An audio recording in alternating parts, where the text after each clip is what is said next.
Assalamualaikum warahmatullahi wabarakatuh. A'udzu billahi minasyaitonir rajim. Bismillahirrahmanirrahim. Alhamdulillahilladzi ja'alana khaira ummah wa ja'ala dinana khaira millah.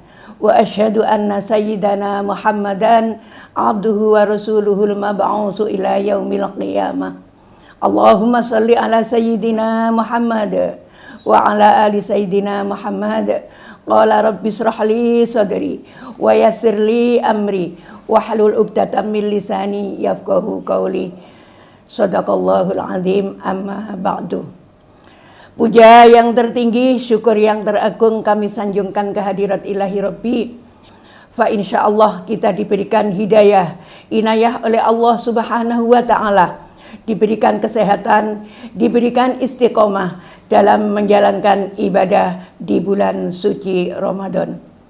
Salawat dan salam tetap tercurahkan kepada beliau Nabi besar Muhammad sallallahu alaihi wasallam.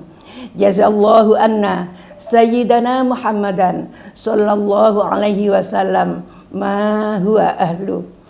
Pemirsa yang berbahagia yang dimuliakan Allah, hari ini saya memberikan tema tentang penebar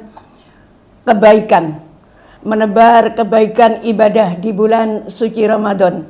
Mudah-mudahan apa yang saya sampaikan nanti bermanfaat bagi kita semua, umumnya bagi para pemirsa. Para pemirsa yang berbahagia yang dimuliakan Allah, Allah berfirman dalam Al-Quran Surat An-Nahl ayat 97, A'udzu billahi minasyaitonir rajim. Bismillahirrahmanirrahim. Man 'amila sholihan min dzakarin aw untha wa huwa mu'minun falanuhyiyannahu hayatan thayyibah wa lanajziyannahum ajrahum bi ahsani ma kanu ya'malun. Surat An-Nahl ayat 97. Pemirsa yang berbahagia yang dimuliakan Allah, barang siapa yang setiap kali menjalankan kebaikan di hadapan Allah Subhanahu wa taala, baik laki-laki maupun perempuan, fa insyaallah akan diberikan Allah Subhanahu wa taala kebaikan di dunia maupun kebaikan di akhirat, dan akan diberikan pahala atau ganjaran yang lebih baik dari apa yang mereka lakukan. Pemirsa yang berbahagia yang dimuliakan Allah, Quran surat An-Nahl ayat 97 ini sebagai pegangan kita, apalagi kita di bulan Ramadan, memperbanyak ibadah, memperbanyak istiqomah dalam menjalankan tugas-tugas atau amaliyah-amaliyah di bulan suci Ramadan. Pemirsa yang berbahagia yang dimuliakan Allah, yang pertama adalah sedekah.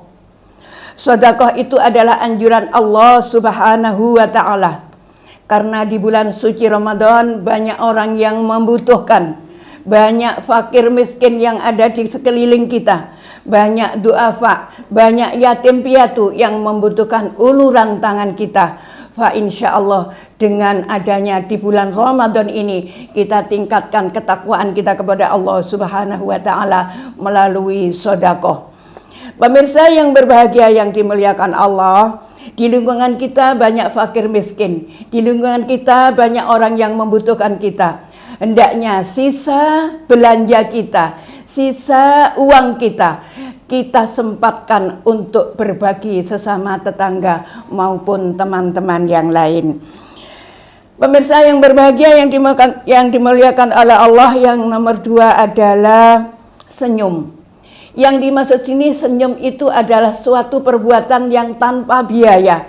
Akan tetapi yang namanya senyum yang dibarengi dengan hati yang tulus dan ikhlas, itu kadang-kadang sulitnya bukan main. Tolong masalah senyum ini kita tebarkan, kita luaskan sesama teman, sesama kita ketemu dengan ucapan Assalamualaikum warahmatullahi wabarakatuh yang dibarengi dengan senyum. Pemirsa yang berbahagia yang dimuliakan Allah, yang nomor 3 adalah tentang amaliyah menutup aurat. Kita ketahui bahwa di dunia ini, di tradisi kita, kalau bulan Ramadan, orang-orang yang tidak biasa menutup aurat, biasanya menutup aurat. Padahal anjuran Allah Subhanahu wa Ta'ala menutup aurat itu adalah harus dilakukan oleh orang laki-laki maupun perempuan yang ada batas-batasnya. Jangan sampai keliru hanya menutup aurat pada saat bulan Ramadan saja, akan tetapi bulan-bulan 11 yang lain kita membuka aurat lagi. Ini adalah amalan-amalan di bulan suci Ramadan. Hendaknya kita kerjakan dengan baik, meskipun tidak Ramadan pun kita kerjakan dengan baik amalan-amalan yang dianjurkan oleh Allah Subhanahu wa Ta'ala. Pemirsa yang berbahagia yang dimuliakan Allah, berbuat baiklah kalian semua. Sesungguhnya Allah itu adalah suka kepada orang-orang yang berbuat baik. Ini adalah anjuran Allah Subhanahu wa Ta'ala di dalam surat Al-Baqarah ayat 195. Pemirsa yang berbahagia yang saya hormati dan yang saya banggakan, berikutnya saya mengulas tentang sedekah. Sedekah di sini pernah ada suatu cerita tentang sedekah, tentang seorang dermawan, yaitu Imam Muhammad bin Hanbal. Siapakah Imam Muhammad bin Hanbal itu? Adalah beliau pengarang kitab yang bersahaja. Beliau adalah seorang pengarang kitab yang bergandeng tangan dengan Imam Syafi'i. Ceritanya tentang sedekah dan dermawan ini adalah suatu ketika Imam Muhammad bin Hanbal memanggil putrinya yang cantik jelita dan cerdas. Dipanggil, "Hai anakku, siapkanlah makanan yang indah-indah, yang enak-enak, yang lezat-lezat." "Buat apa ayah?" "Buat ada tamu." Tapi Imam Muhammad bin Hanbal tidak memberitahu bahwa tamu itu adalah Imam Syafi'i. Akan tetapi bikin kejutan putrinya yang cantik jelita. Beliau mau masak dengan maksimal, yang bermacam-macam masakan yang disukai oleh Imam Syafi'i. Akhirnya pada suatu ketika malam setelah sholat maghrib, datanglah Imam Syafi'i dengan sendiri dan membawa kitab yang mau disusun tapi belum selesai, dengan ucapan Assalamualaikum warahmatullahi wabarakatuh. Waalaikumsalam warahmatullahi wabarakatuh. Putri dari Imam Muhammad bin Hanbal sangat ceria, belum tahu kalau itu seorang kiai yang alim ulama, seorang kiai yang pengarang kitab ternama. Akan tetapi beliau langsung memberikan suguhan yang sangat indah dan lezat. Dipersilahkan untuk makan semua makanan yang telah dimasak oleh putri beliau. Alhamdulillah, pada saat makan bersama di malam hari itu, Imam Muhammad bin Hanbal mendampingi Imam Syafi'i untuk makan bersama. Alhamdulillah, semua makanan dicicipi dengan lezat, dicicipi dengan nikmat, dicicipi dengan maksimal. Akan tetapi putri beliau Imam Muhammad bin Hanbal meneliti dan melihat dan berprasangka negatif kepada Imam Syafi'i, berbilang dalam hatinya, punya unek-unek, katanya kiai kok makannya banyak sekali.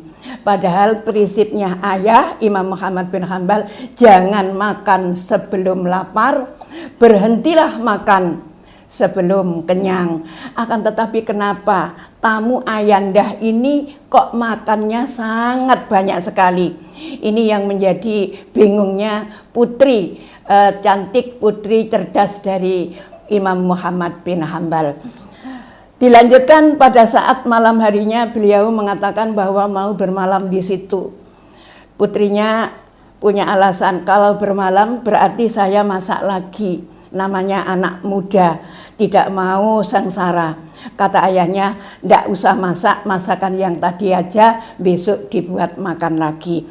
Alhamdulillah pada malam hari itu putrinya masih menilai lagi dengan Imam Syafi'i bahwa Imam Syafi'i tidak menjalankan sholat malam.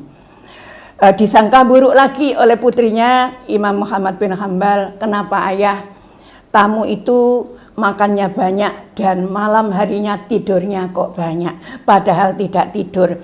Beliau adalah memang ada acara khusus dengan Imam Muhammad bin Hambal. Walhasil pada saat jamaah sholat subuh bersama-sama 3 orang berjamaah diimami oleh Imam Syafi'i dengan ucapan Assalamualaikum warahmatullah, Assalamualaikum warahmatullah. Selesailah sholat itu sampai berakhir. Ternyata setelah wirid yang namanya putri dari Imam Muhammad bin Hambal menanyakan kepada Imam Syafi'i, Pak Yai, kenapa Pak Yai kemarin itu kok makannya banyak banget? Dan yang kedua, kenapa Pak Yai kok tidak sholat malam? Padahal pahala sholat malam itu adalah berlimpah ganda anjuran ayah saya. Maturnya Imam Syafi'i kepada putrinya, hai putri yang cantik, jelita dan cerdas, saya kemana-mana tidak pernah ditanya oleh orang yang seperti pertanyaan panjenengan atau adik putri yang cantik. Saya Imam Syafi'i, saya teman ayah. Ternyata yang putrinya Imam Muhammad bin Hambal terkejut kalau itu Imam Syafi'i, bahwa tidak tahu kalau itu seorang pengarang kitab. Ini bukan main-main. Satu, silaturahim, pingin kenal keluarga Muhammad Imam bin Hambal atau Imam Muhammad bin Hambal. Yang pertama, kepingin silaturahim, sambung silaturahim. Yang kedua, saya kepingin makan masakannya orang yang dermawan. Yang ketiga, saya di sini bukan bermalam untuk apa, tapi menyelesaikan salah satu kitab yang kita karang berdua dengan ayanda, yaitu Imam Muhammad bin Hambal, sehingga saya tadi malam tidak sempat sholat malam karena saya takut belum selesai pulang subuh, belum terselesaikan karangan kitab yang saya buat. Yang namanya putrinya Imam Muhammad bin Hambal sangat terkejut dan kecewa bahwa selama ini semalam suntuh tidak tahu tamu itu namanya Imam Syafi'i sebagai teman akrab dari ayahnya dan seorang pengarang kitab. Jadi beliau minta maaf kepada Imam Syafi'i bahwa dugaan-dugaan yang tertera di hati anak kecil atau pemudi yang sangat cerdas itu adalah dugaannya sangat salah. Yang kedua, kenapa Yai kok makan banyak sekali? Padahal orang Islam itu menganjurkan tidak boleh makan itu sampai kekenyangan. Jawab Imam Syafi'i, kalau saya makan sambil kenyang, masih satu kali ini saya makan dengan kenyang. Karena apa? Karena ayahanda terkenal orang dermawan. Karena ayah Anda terkenal orang yang loman, karena ayah Anda terkenal orang yang suka nyugui tamu dengan maksimal. Prinsip saya sebagai imam atau pengarang di sini saya bukan sombong, akan tetapi ayah kalian adalah orang satu-satunya teman saya yang baik, karena prinsip saya makan makanannya orang yang dermawan itu bisa buat tombo, tapi kalau makan makanannya orang pelit bisa menjadi penyakit. Ini adalah prinsip daripada Imam Syafi'i. Untuk itu kita harus bisa mengambil hikmahnya bagaimana kita menghormati tamu secara maksimal, karena di dalam Islam sedekah adalah dianjurkan oleh Allah Subhanahu wa taala. Pemirsa yang berbahagia yang dimuliakan Allah, sekelumit materi yang saya sampaikan yaitu menebar kebaikan, apalagi di bulan suci Ramadan ini. Mudah-mudahan kita bisa menebarkan kebaikan di bulan suci Ramadan, bisa mengamalkan apa yang diperintah oleh Allah Subhanahu wa taala dan menjauhi apa yang dilarang oleh Allah Subhanahu wa taala. Pemirsa yang berbahagia yang dimuliakan Allah, demikianlah apa yang saya sampaikan. Sedikit apabila ada kekhilafan saya mohon maaf yang sebesar-besarnya. Apabila ada kebaikannya, mudah-mudahan manfaat bagi pemirsa. Kami akhiri, wallahul muwafiq ila aqwamit thoriq. Wassalamualaikum warahmatullahi wabarakatuh.